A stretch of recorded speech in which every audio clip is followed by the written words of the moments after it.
اپنی گفتگو کو سمیٹنا ہے. بہرحال آپ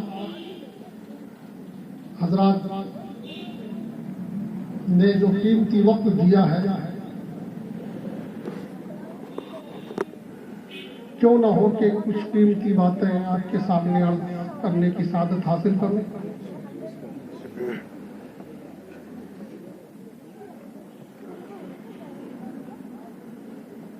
رشتہ رہے سانسوں کا مدینے کی ہوا سے، رشتہ رہے سانسوں کا مدینے کی ہوا سے، اے سجدہ گزارو یہ دعا مانگو خدا سے. سبحان اللہ سبحان اللہ آمین. اے سجدہ گزارو یہ دعا مانگو خدا سے، آقا کے وسیلے سے دعا مانگیے ایسی. واہ مولانا فاروق جی جی سبحان اللہ. آقا کے وسیلے سے دعا مانگیے ایسی، آقا کی مہک آنے لگے دستے دعا. سبحان اللہ سبحان اللہ سبحان اللہ. آقا کے وسیلے سے دعا مانگیے ایسی، آقا کی مہک آنے لگے دستے دعا سے. اور کس طرح کی خوشبو تھی کفے پائے نبی میں، کس طرح کی خوشبو تھی کفے پائے نبی میں. واہ واہ واہ. اے موسم گل پوچھ ذرا برگے حنا سے. سبحان اللہ سبحان اللہ. واہ واہ. اے موسم گل پوچھ ذرا برگے حنا سے، اور دل کو تیری تلاش تیری جستجو تو ہے. واہ واہ.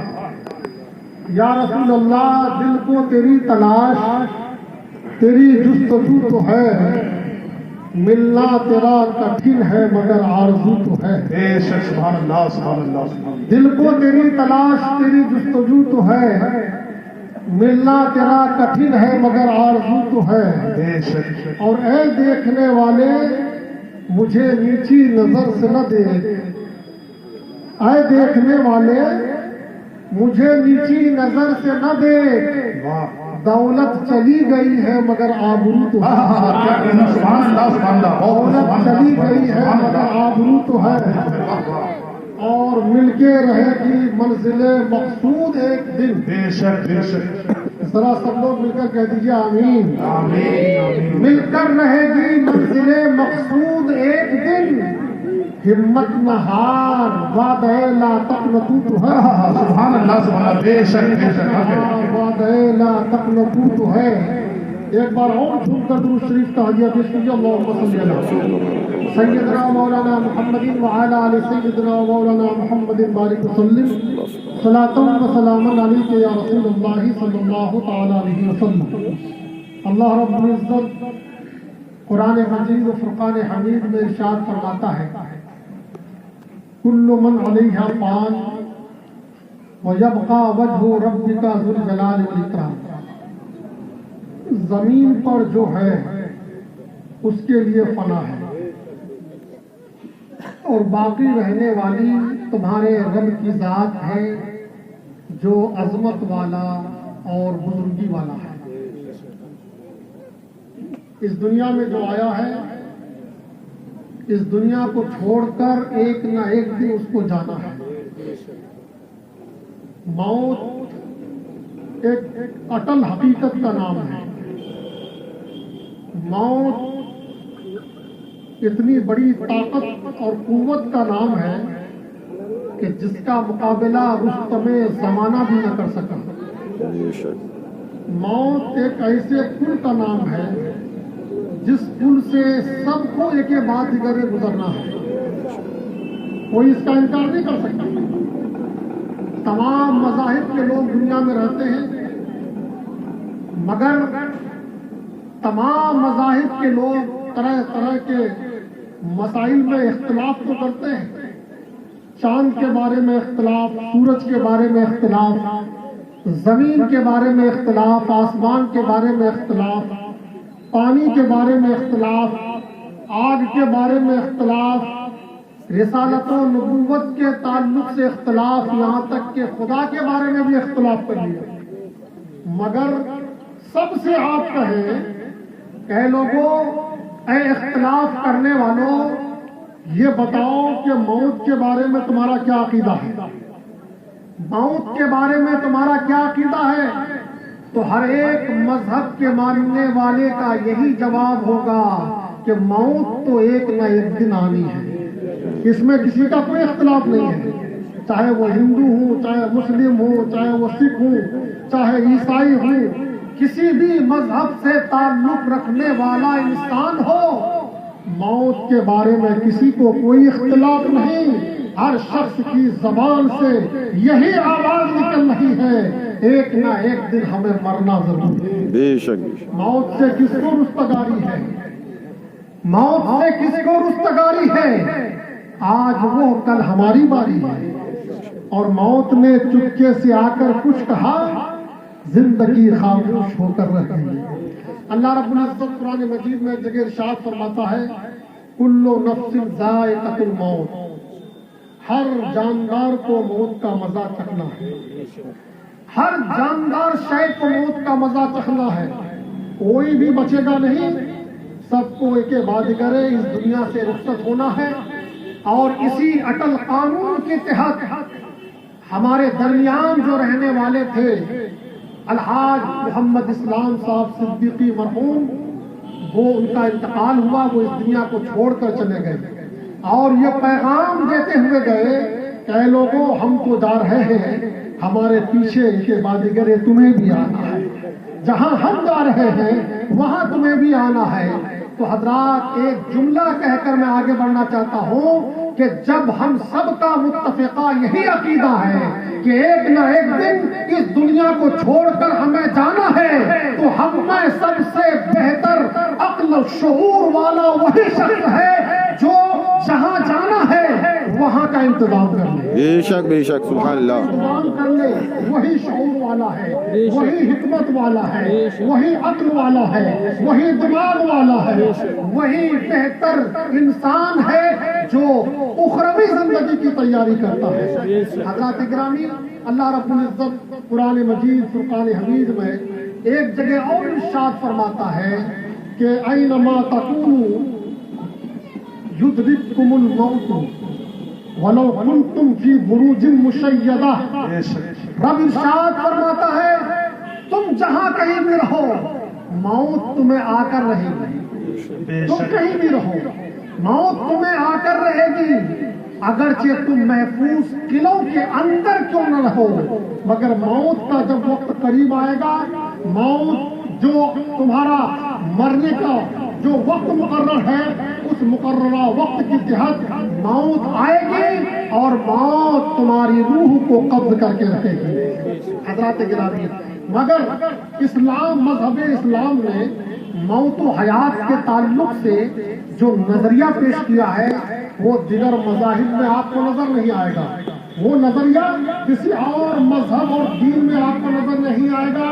چنانچہ اللہ رب العزت قرآن مجید اور فرقان حمید میں ارشاد فرماتا ہے، تبارک الذی بیدہ الملک وہو علی کل شیء قدیر۔ بڑی برکت والا ہے وہ جس کے قبضے میں سارا ملک ہے اور وہ ہر چیز پر قادر ہے۔ الذی خلق الموت والحیاۃ لیبلوکم ایکم احسن عملا هو العزیز الغفور۔ رب کائنات ارشاد فرماتا ہے کہ وہی ہے کہ جس نے موت اور حیات پیدا فرمائی، وہی ہے جس نے موت و حیات کو پیدا کیا تاکہ تمہاری جانچ ہو کہ تم میں سے کس کا عمل زیادہ اچھا ہے، تم میں سے کس کا عمل زیادہ اچھا ہے۔ وہی عزت والا ہے، وہی بخشنے والا ہے۔ حضرات، آیت کریمہ پر غور کیجیے ذرا۔ میں نے کہا تھا بڑی قیمتی وقت آپ لوگ لے کر کے آئے ہیں، ظاہر سی بات ہے کہ آج سب لوگ اپنے اپنے دھندے سے جڑے ہوئے ہیں، اپنے اپنے کام میں مشغول و مصروف ہیں، لیکن ایسے مواقع بہت کم آتے ہیں کہ جن مواقع میں اللہ اور اللہ کے رسول کا ذکر خیر ہو، بے شک آخرت کا ذکر ہو، ایسے مواقع بہت کم آتے ہیں۔ ہمارے بطلو بھائی نے آپ حضرات کو مدعو کیا اور مدعو کر کے صرف آپ حضرات کو کھانا کھلانے کا انتظام نہیں کیا، بلکہ ایسا انتظام کیا ہے کہ جس کے ذریعے سے آپ کی آخرت میں ایک عظیم سرمایہ بن کیا کہنا، سبحان اللہ، اور آپ نے عمل کر لیا تو ہمارا آنا بھی قبول ہو جائے گا، آپ کا آنا بھی قبول ہو جائے گا۔ آج موت کے تعلق سے، حیات کے تعلق سے کچھ باتیں عرض کرنی ہے۔ حضرات، عید میلاد النبی کے موضوع پر آپ جب چاہیں گے مولانا فاروق رضا صاحب کو بلا لیجیے، مولانا اقبال صاحب نعیمی صاحب کو بلا لیجیے، بہترین خطاب کرنے والے ہیں، آپ سے مخاطب ہوں گے اور خطاب ہو جائے گا۔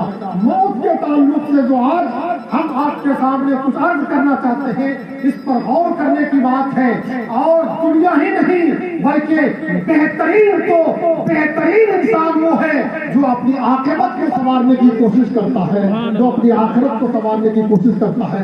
اس آیت کریمہ سے آپ کو اچھی طرح سے معلوم ہو گیا ہوگا، اللہ رب العزت قرآن مجید میں جو ارشاد فرماتا ہے کہ وہی برکت والا ہے کہ جس کے قبضے میں سارا ملک ہے۔ اللہ کے سوا کیوں کون ہے کہ جس کے قبضے میں سارا ملک ہے؟ وہی پروردگار عالم ہے، وہی پالنہار ہے، وہی ہمارا خدا ہے کہ جس کے قبضہ و اختیار میں سارا ملک ہے، ساری کائنات ہے، ساری خلقت ہے، اور وہ ہر چیز پر قادر ہے۔ اس نے موت کو پیدا کیا، اس نے زندگی کو پیدا کی، اور کیوں پیدا کیا؟ قرآن مقدس ہی میں اللہ رب العزت نے بتا دیا کہ وہ اس نے اس لیے موت و حیات کو پیدا کیا تاکہ تمہاری جانچ ہو کہ دنیا میں تم نے کون سا اچھا کام کیا ہے، کس نے برا کام کیا ہے، کس نے اچھا کام کیا ہے۔ رب کائنات نے تمہیں طاقت بخشی، اس طاقت کو تم نے کہاں پر خرچ کیا؟ رب نے تمہیں قوت عطا فرمائی، اس قوت کو تم نے کہاں پر خرچ کیا؟ رب نے تمہیں دولت سے نوازا، اس دولت کو تم نے کہاں پر خرچ کیا؟ رب کائنات نے تمہیں شہرت عطا فرمائی، اس شہرت سے تم نے کیا کمایا؟ رب کائنات نے تمہیں نماز کا حکم دیا، کیا تم نے نماز پڑھی یا نہیں پڑھی؟ رب کائنات نے زنا سے روکا، جھوٹ سے روکا، فریب کاری سے روکا، رب کائنات نے تمام منہیات شرعیہ سے روکا، کیا تم رکے یا نہیں رکے؟ اللہ رب العزت کی بارگاہ میں یہی جانچ ہونا ہے کہ آپ کا جب انتقال ہو جائے گا پھر آپ کا ایک ایک ذرے کا حساب لیا جائے گا کہ بکیور کی سرزمین پر رہ کر آپ نے کتنے وقت کی نماز ادا کی ہے، آپ نے کتنے روزے رکھے ہیں، کتنے حج کیے ہیں، کتنے صدقات و خیرات کیے ہیں، کتنا آپ نے گناہ کیا ہے۔ ایک موقع ایسا بھی آنے والا ہے جو آپ نے زندگی میں جو کچھ کیا ہے وہ سب آپ کے سامنے ہوگا۔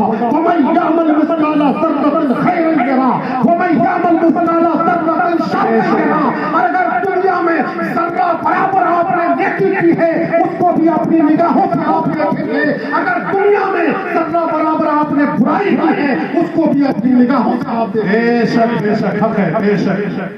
اسی لیے موت و حیات کو رب کائنات نے پیدا فرمایا، وَهُوَ عَلَى كُلِّ شَيْءٍ قَدِيرٌ، اور وہ ہر چیز پر قادر ہے۔ رب کائنات ہر چیز پر قادر ہے۔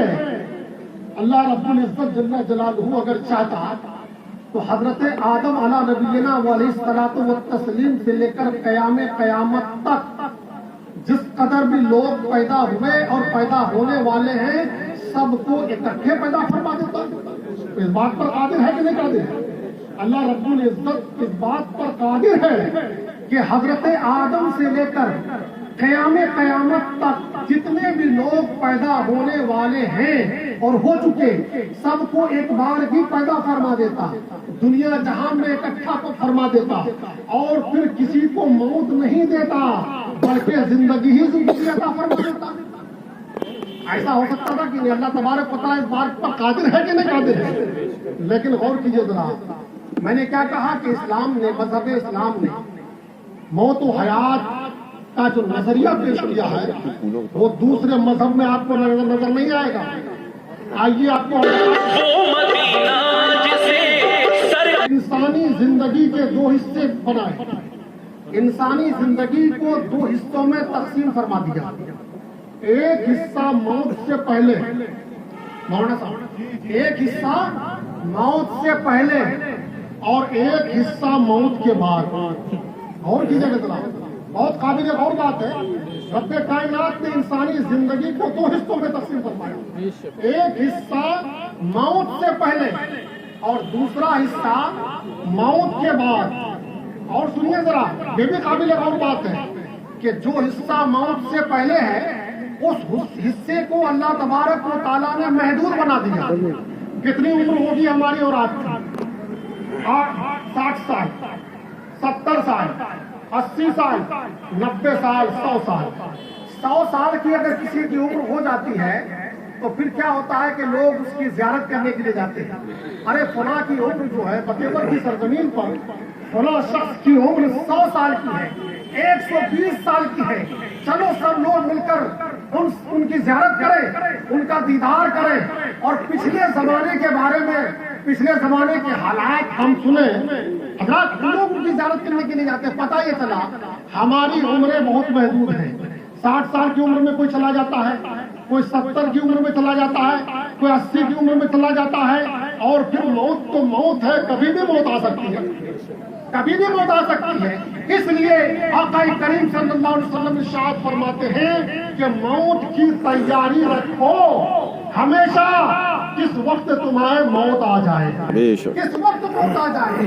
تو یہ زندگی ہماری محدود زندگی ہے، لیکن موت کے بعد کی جو زندگی ہے وہ زندگی ہماری محدود نہیں ہے، وہ لامحدود زندگی ہے، وہ لامحدود زندگی ہے. تو جو زندگی ہماری لامحدود ہے ہمیں سب سے زیادہ قدر کس زندگی کی کرنی چاہیے؟ آپ لوگ تو بڑے غیور مسلمان ہیں، باشعور مسلمان ہیں. ذرا آپ بتائیں کہ جو ہمیں 60 سال جہاں رہنا ہے اس کی تیاری ہم زیادہ رکھیں یا لامحدود زندگی ہمیں جہاں گزارنی ہے اس کی تیاری ہم جہاں کریں؟ افسوس کہ ہم اس کی تیاری نہیں کریں. ہر طرح سے اپنے گھروں کو ہم سجاتے ہیں، ہر طرح سے بینک بیلنس کا انتظام کرتے ہیں. ایک گاڑی نہیں، ایک گاڑی آئی دوسری گاڑی کا فوراً انتظام. ایک مکان ہم نے خریدا، دوسرے مکان کی تیاری شروع. لیکن اس مکان کی تیاری ہم کرتے ہیں جس مکان میں ہمیشہ ہمیں رہنا کرتے ہیں. حضرات گرامی ہمیں کرنا چاہیے، اس مکان کی تیاری ہمیں کرنا چاہیے. اور اس مکان کی تیاری کیا ہے؟ یہ دنیا کی دولت، دنیا کی ثروت، یہ اولاد، یہ زن، یہ زر، یہ زمین، یہ جتنی چیزیں ہیں یہ یہی تک محدود رہیں گی. لیکن جو اعمال صالحہ ہیں، نمازیں ہیں، روزہ ہے، حج و زکات و صدقات و خیرات ہیں، یہ بعد میں کام آنے والی چیز ہے. سبحان اللہ، سبحان اللہ. حضرات گرامی، مولانا صاحب ایک واقعہ ہمیں یاد آ گیا، ایک بادشاہ کا واقعہ یاد آ گیا. حالانکہ میری آج کی بہت ہی مختصر سا وقت ہے اور مختصر سی تقریر ہونی ہے، اس لیے آج علمی گفتگو ہونی تھی، لیکن چونکہ بات آ گئی ہے تو وہ واقعہ بھی آپ کے سامنے پیش کروں. ایک بادشاہ تھا. اس کے زمانے میں جو لوگ تھے ایک علاقے میں، وہ لوگ ہر سال ایک بادشاہ بدلتے تھے. وہ لوگ ایک بادشاہ کو 2 سال تک چلنے نہیں دیتے تھے. ہر سال ایک بادشاہ بدلتا تھا اور ان کے بادشاہ کے بدلنے کی ترکیب بھی بہت نرالی تھی. وہ لوگ کیا کرتے تھے، جب 1 سال پورا ہو جاتا تو اس بادشاہ کی چھٹی کر دیتے تھے اور دوسرے بادشاہ کو تلاش کر لیتے تھے. اور تلاش کرنے کا بہت اچھا طریقہ تھا. وہ طریقہ کیا تھا کہ صبح سویرے وہ لوگ نکلتے تھے، جو سب سے پہلے نظر آتا تھا اسی کو اپنا بادشاہ بنا لیا کرتے تھے. یہ ان کا طریقہ تھا، اپنا طریقہ ہوتا ہے. حضرات گرامی، وہ لوگ جب ایک بادشاہ کا وقت قریب آ گیا، صبح سویرے اٹھنے کے بعد بادشاہ کی تلاش میں وہ لوگ نکل گئے. ایک شخص سے ملاقات ہوتی ہے جو بالکل اجنبی شخص تھا. وہ اس علاقے میں کبھی آیا ہی نہیں تھا، پہلی بار اس علاقے میں آیا. لوگوں نے کہا ہم نے آپ کو اپنا بادشاہ تسلیم کر لیا، آج سے آپ ہمارے بادشاہ ہو گئے. وہ بڑا جاہل شخص تھا، مگر وہ تھا بہت بڑا سمجھدار. حضرت اس نے کہا ہم بادشاہ بننے کے قابل نہیں ہے, تمہارے یہاں کے رسم و رواج سے ہم واقف نہیں, تمہارے یہاں کیا معاملہ ہے ہم اس سے واقف نہیں, لہذا ہم بادشاہ نہیں بن سکتے. لوگوں نے کہا کہ کیسے نہیں بن سکتے, ہمارا معمول ہے جو سب سے پہلے ہمیں نظر آتا ہے ہم اس کو اپنا بادشاہ بنا لیتے ہیں. آخر اس نے کہا کہ ٹھیک ہے, جب آپ لوگوں کی یہی چاہت ہے تو ہم آج سے آپ کا بادشاہ بن گئے. حضرات بادشاہ تو وہ بن گئے, تخت سلطنت پر بیٹھ گئے, اور بیٹھنے کے بعد چونکہ بہت ہی باشعور انسان تھا, وہ شخص باشعور انسان تھا, اس نے اپنے وزراء کو بلایا اور بلانے کے بعد وہاں کے حالات کے بارے میں حالات کا جائزہ لیا کہ یہاں کے حالات کیا ہیں, یہاں جو اس سے پہلے بادشاہ گزرے ہیں ان کا معمول کیا رہا ہے, وہ لوگ بادشاہت کے امور کو کس طرح انجام دیا کرتے تھے. وزراء نے بتایا کہ حضرت بات دراصل یہ ہے کہ یہاں کے لوگ 1 سال سے زیادہ کسی کو بادشاہ رکھنا پسند نہیں کرتے ہیں. کہا کہ اس کی کوئی وجہ تو ہوگی, کوئی سبب تو ہوگا کیوں 1 سال سے زیادہ بادشاہ کسی کو رکھنا پسند نہیں کرتے ہیں. کہا کہ وجہ یہ ہے کہ جب 1 سال ایک بادشاہ کی مدت پوری ہو جاتی ہے تو اس بادشاہ کو لوگ ایسے مقام پر چھوڑ کر کے آتے ہیں کہ جہاں سے وہ بادشاہ واپس نہیں آ سکتا. بہت ہی خطرناک مقام ہوا کرتا ہے, بہت ہی جنگلات ہوا کرتے ہیں, وہاں سے کوئی واپس نہیں آ سکتا. اور آپ کے ساتھ بھی یہی معاملہ ہونے والا ہے جو 1 سال کے بعد آپ کا معاملہ آئے گا. حضرات وہ شخص جاہل ضرور تھا لیکن بہت باشعور انسان تھا, بہت ہی دل جمعی کے ساتھ سماعت کیجیے گا. اس بادشاہ نے کیا کہا, سب سے پہلے یہ انتظام کیا کہ جہاں تخت سلطنت پر وہ شخص بیٹھا تھا وہاں سے لے کر اس مقام تک کہ جہاں چھوڑ کر لوگ اس کو بادشاہ کو آتے تھے وہاں تک بہترین سڑک اس نے بنوا دی, شاندار طریقے سے سڑک بنوا دیا, اور اس جنگل کو بالکل ہٹا کر کے وہاں پر باغ و بہار بنا دیا. ایسا باغ و بہار بنا دیا کہ وہاں پر لائٹ کا انتظام کر دیا اور ہوٹلوں کا انتظام کر دیا. ایسا انتظام کیا کہ جہاں جانے کے بعد لوگ گھبرائیں نہیں بلکہ وہاں انسیت کو پیدا ہو جائے اور وہیں پر رہنے کو وہ راضی ہو جائے. حضرات یہ اس نے 1 سال میں کام کیا. جب 1 سال کی مدت پوری ہو گئی تو اب اس کو پورا خیال تھا کہ اب میری مدت تو پوری ہو گئی, اب وہیں مجھے جانا ہے کہ جہاں یہ لوگ دوسرے بادشاہوں کو, پچھلے بادشاہوں کو لے جا کر چھوڑ کر کے آتے تھے. مدت پوری ہو گئی, اس نے انتظار کیا, 1 دن کیا, دوسرے دن کیا, تیسرے دن کیا, لیکن جو معاملات پہلے پچھلے بار نظر آتے تھے وہ معاملات نظر نہیں آ رہے ہیں. بادشاہ نے لوگوں کو بلایا اور بلا کر کہا کہ آخر کیا بات ہے بھائی, تم بادشاہ نہیں بدلو گے؟ لوگوں نے کہا کہ نہیں حضرت ہم بادشاہ نہیں بدلیں گے. کہا کہ کیوں نہیں بدلیں گے؟ کہا کہ اس سے پہلے جتنے بھی بادشاہ تھے وہ سب بے شعور تھے, وہ سب نالائق تھے, اور آپ ہی ایک ایسے بادشاہ ہمیں ملے ہیں کہ بہت ہی باشعور بادشاہ ہیں, بہت ہی آپ چالاک بادشاہ ہیں, ہوشیار بادشاہ ہیں, آپ کے اندر سوجھ بوجھ ہے, اس لیے آپ ہمارے درمیان بادشاہت کرنے کی صلاحیت رکھتے ہیں. کہا کہ کیوں؟ کہا کہ دیکھیے جو بادشاہ اس کے بعد 1 سال کی زندگی ہی کو اپنی پوری زندگی سمجھ رکھے اور اس کے بعد جہاں پر جانا ہے اس کا کوئی انتظام نہ کرے تو وہ تو ہماری نظر میں بہت ہی بیکار اور نالائق بادشاہ ہے. اور آپ کو جب ہم نے دیکھا کہ آپ نے وہاں کا انتظام پہلے کیا جہاں